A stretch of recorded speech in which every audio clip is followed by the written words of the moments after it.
प्रजापिता ब्रह्मा कुमारी ईश्वरीय विश्वविद्यालयर द्वारा प्रस्तुत राजयोगर मूल तत्वर এই प्रस्तुतिकरणলৈ আপোনালোকক জনাও আন্তৰিক অভিনন্দন। এই প্ৰস্তুতিকৰণে আপোনাক মানৱতা সম্বন্ধিত কিছুমান এনেকুৱা প্ৰশ্নৰ উত্তৰ দিব যাৰ ইতিহাস অতি প্ৰাচীন। মই কোন, মোৰ পৰিচয়নো কি, মানৱ চেতনানো কি, আমাৰ সত্য পৰিচয়নো কি, আৰু সেই সত্যলৈ আমি কেনেকৈনো আগবাঢ়ি যাব পাৰিম, অথবা আমাৰ সেই মূল পৰিচয়ক আমি কিভাৱে প্ৰাপ্ত কৰিব পাৰিম। আহক সৰ্বপ্ৰথমে সেইটোকে জানি লওঁ।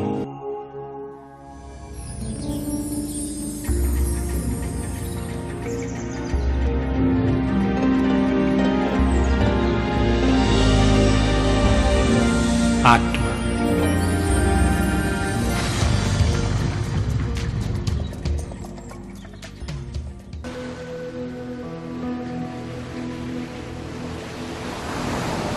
যেতিয়া কোনো ব্যক্তিয়ে নিজকে আইনাত দেখে, সাধাৰণতে তেওঁ নিজৰ প্ৰতিচ্ছবিখনহে দেখে। তেওঁ আইনাত মাত্ৰ নিজৰ বাহ্য ৰূপকহে দেখি পায়। আচলতে আমি জীৱনত যিবোৰ দেখি থাকোঁ সেয়া আৱশ্যক নহয় যে সকলোবোৰ সম্পূৰ্ণ সত্যই হ'ব। নিজকে সম্পূৰ্ণভাৱে জানিবলৈ নিজৰ ভিতৰতে নিজকে বিচাৰিব লাগিব। বিশ্বৰ সকলো ধৰ্মসত্তাৰ মান্যতা এই যে মানুহৰ নিৰ্মাণ দুটা মূল শক্তিৰ দ্বাৰা হয়, প্ৰকৃতি আৰু পুৰুষ। প্ৰকৃতিক আমি এই দুই চকুৰ দ্বাৰা দেখি পাব পাৰোঁ, কিন্তু পুৰুষ অৰ্থাৎ আত্মা এক অদৃশ্য শক্তি যাক আমি এই চকুৰ দ্বাৰা দেখা সম্ভৱ নহয়, আৰু এই বিষয়ে ব্যক্তিৰ ওচৰত ইয়াৰ সত্য আৰু সম্পূৰ্ণ জ্ঞান নাই। ৰাজযোগৰ মাধ্যমত আত্মাক এক অতি সূক্ষ্ম জ্যোতিৰ্বিন্দু ৰূপত দেখুওৱা হৈছে। শৰীৰক এই চৈতন্য শক্তিয়ে নিয়ন্ত্ৰণ কৰে। আমাৰ জীৱনত বেছিভাগ সমস্যাৰ উৎপন্নৰ কাৰণ হৈছে আমি নিজকে নিজৰ বাস্তৱিক স্বৰূপক পাহৰি যোৱা আৰু নিজকে সম্পূৰ্ণভাৱে এই জগতত লিপ্ত হৈ যোৱা।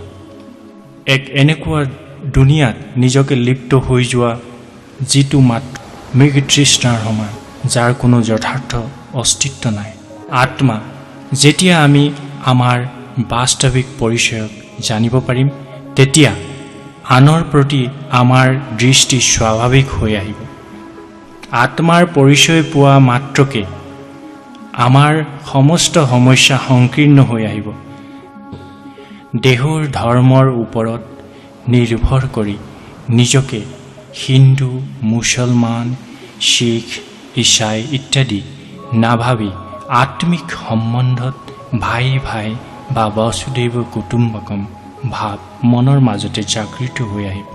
ৰাজযোগৰ মাধ্যমত এই সমস্ত বিষয়ক ব্যৱহাৰিকভাৱে অনুভৱ কৰা সম্ভৱ আৰু নিজৰ জীৱনক এক অভূতপূৰ্ব পৰিৱৰ্তনলৈ অনা সম্ভৱ। যদি এবাৰ আত্মাৰ শক্তি আৰু সুন্দৰতাৰ যথাৰ্থ পৰিচয় হৈ যায়, তেনেহ'লে আমাৰ সমস্ত গুণ, কলা আৰু অন্যান্য বিশেষতা জাগৃত হৈ উঠিব আৰু সমৃদ্ধিৰ সহজ অনুভূতি কৰিব পাৰিম। এই গোটেইখিনি বস্তুৱেই আপোনাৰ বাবে অপেক্ষা কৰি আছে। সকলো মানুহৰ এয়া মূল গুণ। সেয়েহে প্ৰত্যেক দিনে কেইবাবাৰো নিজকে এই স্মৃতি দিয়ক, মই এক শান্ত স্বৰূপ আত্মা।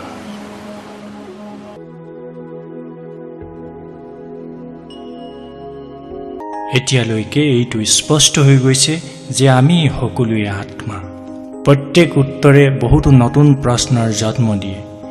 আমি জানো যে আমি সকলোৱে এক শুদ্ধ, গুণসম্পন্ন আৰু অবিনাশী আত্মা, কিন্তু মনত প্ৰশ্ন উঠে যে আমি আত্মাসকল ক'ৰ পৰা আহিছোঁ আৰু এই বিশ্ব নাটক শেষ হোৱাৰ পিছত ক'লৈ গুচি যাম। আমাৰ আচল অবিনাশী ৰহস্যনো কি?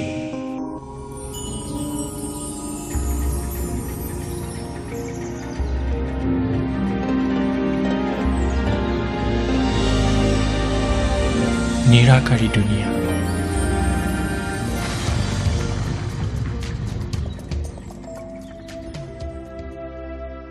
যিহেতু নিজকে সম্পূৰ্ণভাৱে জানিবৰ বাবে নিজৰ ভিতৰক জনা অতি আৱশ্যক, ঠিক সেইভাৱে এই বাস্তৱিক জগতৰ জ্ঞান প্ৰাপ্ত কৰিবৰ বাবে এই জগততকৈ ওপৰলৈ যোৱা অতি আৱশ্যক।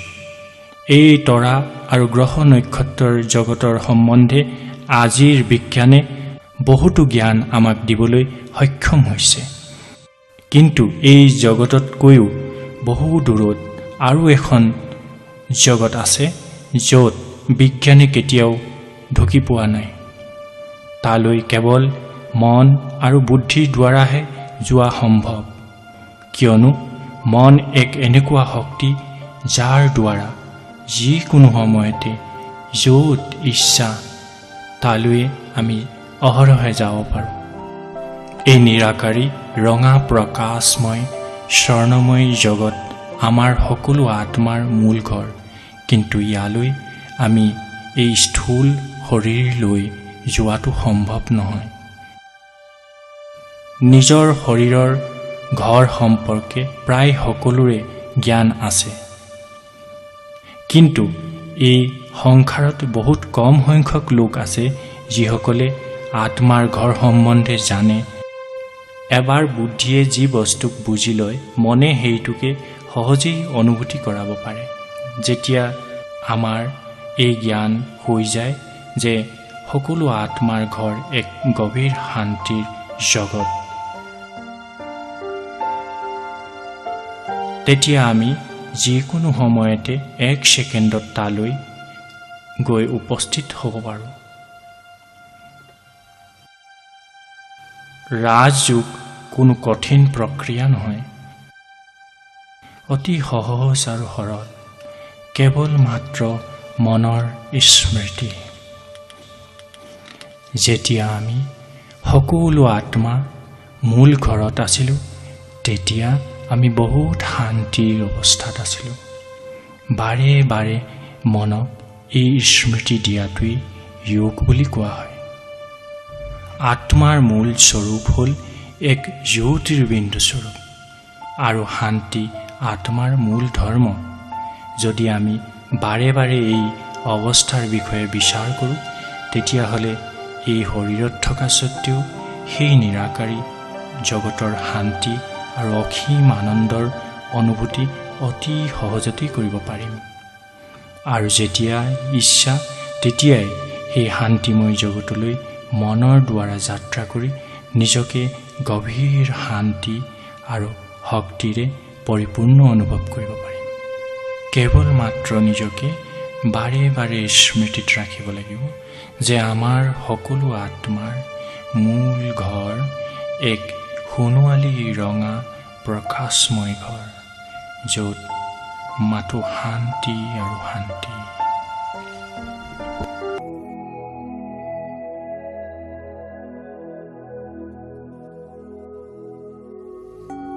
এতিয়া আমি জানিব পাৰিছোঁ যে আমি সকলোৱে এই শৰীৰৰ ভিতৰত থকা স্বত্বেও সংকল্প শক্তিৰ দ্বাৰা সেই ৰঙা প্ৰকাশ আৰু শান্তিময় দুনিয়াৰ যাত্ৰা কৰিব পাৰিম, যিটো আমাৰ সকলো আত্মাৰ মূল নিৰ্বাহ স্থান।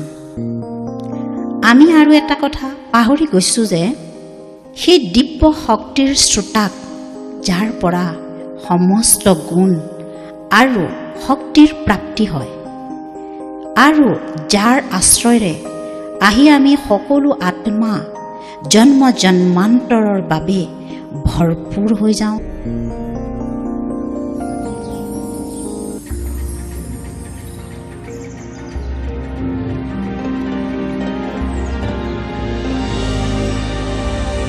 পৰমাত্মা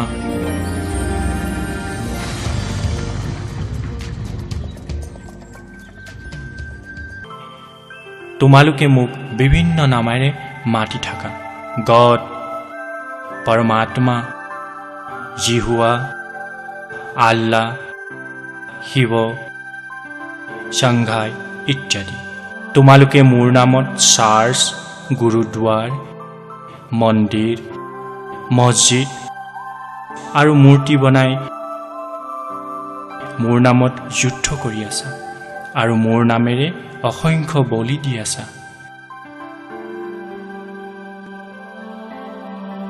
আৰু তোমালোকে মোক য'তে ত'তে থকা বুলি কৈ সৰ্বব্যাপী কৰি দিছা। যেতিয়াই সংকট আৰু দুখ আহে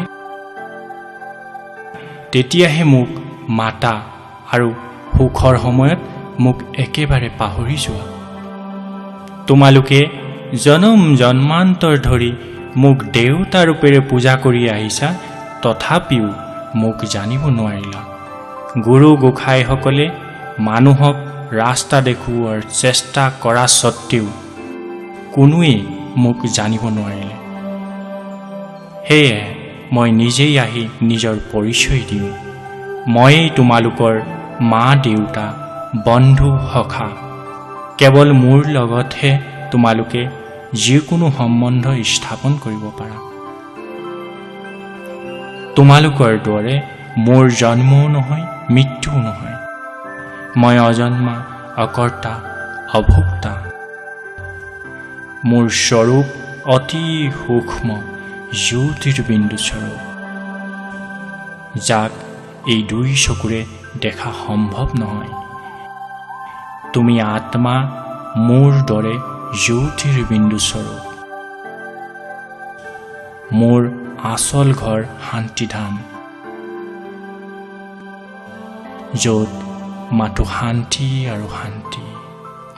এসময়ত তোমালোকেও এই শান্তিধামত মোৰ লগত বাস কৰি আছিলা। তাৰপিছত তাৰ পৰা আহি এই সাকাৰ জগতত শৰীৰলৈ আহি অভিনয় কৰি আছা। ইয়াৰ পৰাই তোমাৰ জন্ম কাহিনী আৰম্ভ হয়। সময় পৰিৱৰ্তন হোৱাৰ লগে লগে তোমালোকে মোক আৰু ঘৰক পাহৰি গলা। মই আকৌ আহিছোঁ তোমালোকক সময়ৰ মহত্ব আৰু ৰহস্য বুজাবলৈ। মই অৱতৰিত হৈছোঁ আকৌ তোমালোকক সেই গোটেই ৰহস্যৰ স্মৃতি দিয়াৰ বাবে, যি তোমালোকে পাহৰি গৈছা। মই আকৌ আহিছোঁ তোমালোকক অবিনাশী প্ৰেম, শান্তি আৰু শক্তিৰে পৰিপূৰ্ণ কৰি দিবৰ কাৰণে। মনত পেলোৱা। পৰমাত্মাৰ লগত আত্মাৰ অবিনাশী সম্বন্ধ আছে, কিন্তু এই অবিনাশী সম্বন্ধৰ অনুভৱ আমি কেনেকৈ কৰিব পাৰিম? আহক এতিয়া আমি আপোনাক পুনৰ্জন্মৰ ৰহস্যলৈ লৈ যাওঁ। আত্মা অবিনাশী। আত্মা এক শৰীৰ এৰি আন এটা শৰীৰ ধাৰণ কৰে। এই শৰীৰ আত্মাৰ এটা ভৌতিক সাধন মাত্ৰহে, যাৰ দ্বাৰা আমি এই বাহ্যিক জগতৰ অনুভৱ কৰি থাকোঁ।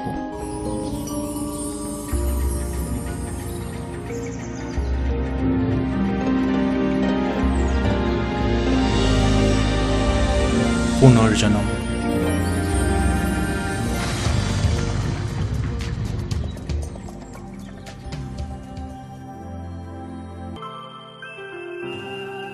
মানুহৰ জীৱন বহুতো অনুভৱৰ দ্বাৰা গঠিত। তথাপি সময়ৰ লগে লগে আমাৰ সন্মুখত বহুতো ৰহস্যময় প্ৰশ্নৰ উৎপন্ন হৈ থাকে।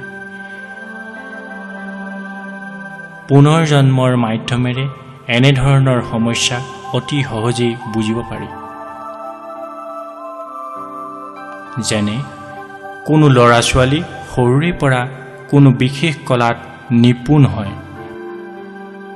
বা কিয় কোনো বিশেষ ব্যক্তিক দেখিলে এনেকুৱা লাগে যেন এওঁ মোৰ আগৰে পৰাই চিনাকি।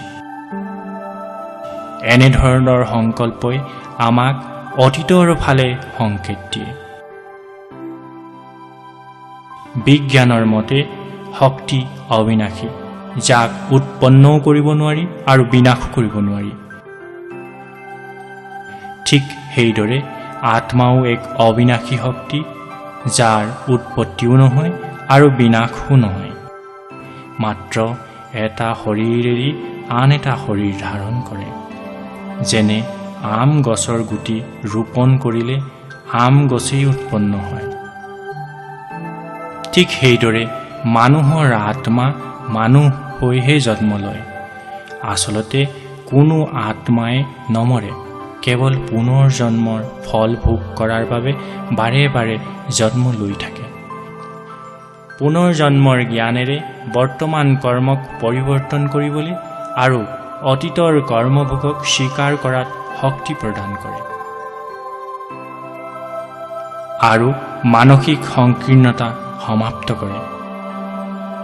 আমাক স্বতন্ত্ৰতা আৰু বিশাল দৃষ্টিকোণ প্ৰদান কৰে। সদায় মনত ৰাখিব, কোনোৱে কেতিয়াও নমৰে, কেৱল প্ৰত্যেকেই নিজৰ নিজৰ অভিনয় কৰাৰ বাবে শৰীৰৰ পৰিৱৰ্তন কৰি থাকে।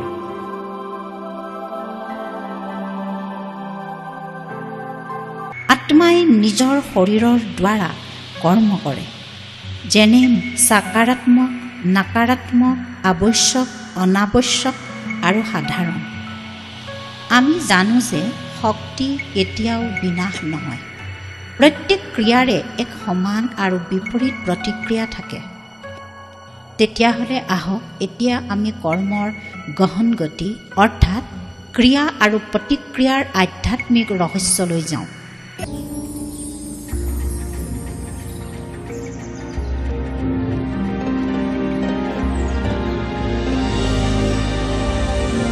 কৰ্ম।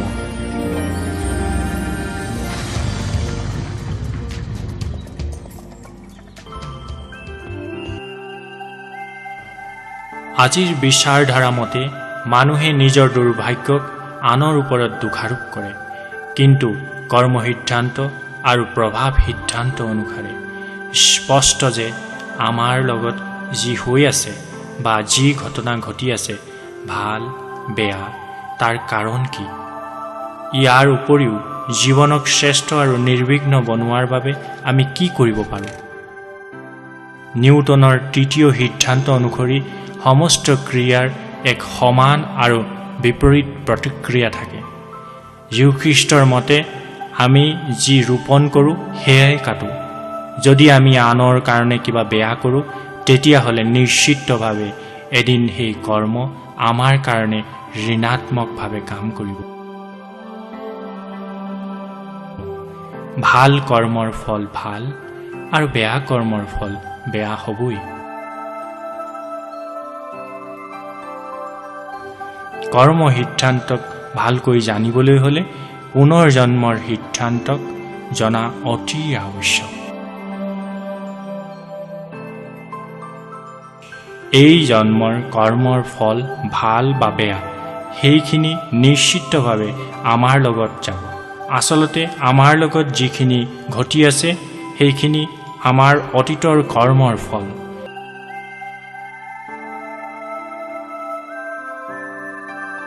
যদি আমাৰ কাৰণ আৰু প্ৰভাৱ সিদ্ধান্তৰ বিষয়ে জ্ঞান হৈ যায়,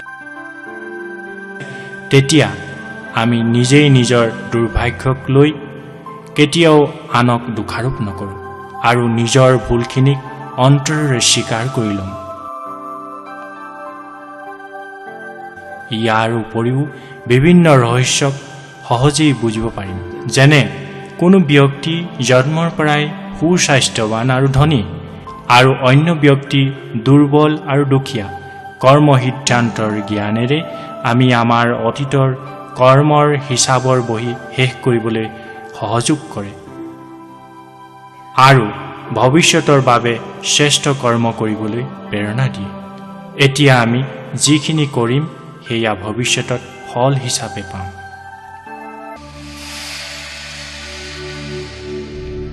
স্বাভাৱিকভাৱে আমাৰ লগত যি ভাল ঘটনা হয় তেতিয়া আমি প্ৰসন্ন হওঁ, কিন্তু বেয়া হ'লে সেইখিনি কিভাৱে আমি পৰিৱৰ্তন কৰিম? ৰাজযোগে আমাক সেই জ্ঞান দিয়ে যে কেনেকৈ নিজৰ ভিতৰত থকা কিছুমান বিশেষ শক্তিক ধাৰণ কৰি নিজৰ কৰ্মক পৰিৱৰ্তন কৰা সম্ভৱ। কৰ্মৰ পৰিৱৰ্তনেই আমাৰ ভাগ্যৰ পৰিৱৰ্তন কৰে।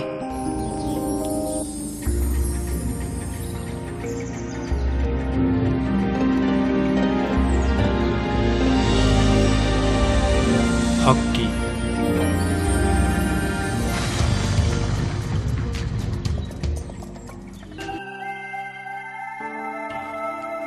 আমি গুণ আৰু শক্তি পোৱাৰ বাবে দেৱী দেৱতাৰ পূজা কৰোঁ। আমি ভাবোঁ আমাৰো জীৱন যদি দেৱী দেৱতাৰ নিচিনা শক্তি সম্পন্ন আৰু সুন্দৰ হ'লহেঁতেন যদি। আমি ভাবোঁ যে আমাৰ সকলোৰে জীৱন দেৱী দেৱতাৰ নিচিনা হোৱা উচিত। কিন্তু ৰাজযোগৰ মাধ্যমেৰে আমি আমাৰ হেৰাই যোৱা সকলো গুণ আৰু শক্তিক আকৌ প্ৰাপ্ত কৰিবলৈ সক্ষম হওঁ। এই অষ্টশক্তি হৈছে আমাৰ জীৱনৰ উন্নতিৰ একমাত্ৰ আধাৰ স্তম্ভ। সৰ্বপ্ৰথমে চিনাক্ত কৰাৰ শক্তি। এই শক্তিৰে আমি আমাৰ ভিতৰত থকা সত্য অসত্য পাপ পুণ্যক বুজাত সহযোগ কৰে। দ্বিতীয় শক্তি হৈছে নিৰ্ণয় শক্তি, যাৰ দ্বাৰা আত্মাই নিজৰ দুৰ্বলতাক জানি যিকোনো নিৰ্ণয় ল'ব পাৰে। তৃতীয় শক্তি হ'ল বিস্তাৰক সংকীৰ্ণ কৰাৰ শক্তি। কোনো কঠিন পৰিস্থিতিত নিজৰ কৰ্ম ইন্দ্ৰিয়ক নিয়ন্ত্ৰণ কৰা, এইটো আত্মাৰ তৃতীয় শক্তি। চতুৰ্থ শক্তি হ'ল সহন শক্তি। পৰিস্থিতিয়ে মানুহৰ সুখ কাহিনীয়ে আৰু জীৱনক অন্ধকাৰময় কৰি দিয়ে, কিন্তু সহন শক্তিৰ প্ৰয়োগৰ দ্বাৰা আমি এনেধৰণৰ দুখময় পৰিস্থিতিক পৰিৱৰ্তন কৰাত বল প্ৰদান কৰে। পঞ্চম শক্তি হ'ল সন্মুখীন হোৱাৰ শক্তি, যিটো আত্মাৰ মুখ্য আন্তৰিক শক্তি, যাৰ দ্বাৰা আত্মাই সহজেই নিজৰ জীৱনৰ উন্নতিৰ বাটত অহা সকলো সমস্যাক সমাধান কৰিবলৈ সক্ষম হয় আৰু সেই সমস্যাক সহজেই পাৰ কৰিব পাৰে। ষষ্ঠ শক্তি হৈছে সামৰি লোৱাৰ শক্তি,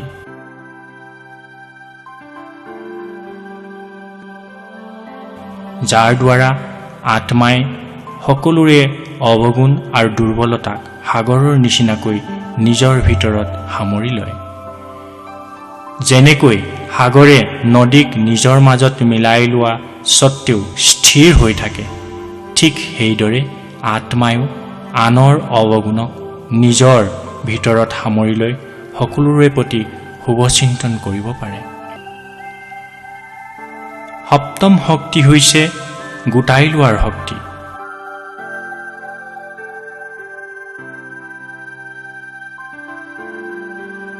যাৰ দ্বাৰা আত্মা শক্তিশালী হৈ যায় আৰু যেতিয়াই ইচ্ছা তেতিয়াই নিজৰ বিচাৰক বিস্তাৰৰ পৰা গোটাই ল'ব পাৰে আৰু অতীতৰ ঘটনা প্ৰভাৱৰ পৰা মুক্ত থকাত আৰু অতীতক পাহৰিবলৈ সক্ষম হোৱাত সহায় কৰে।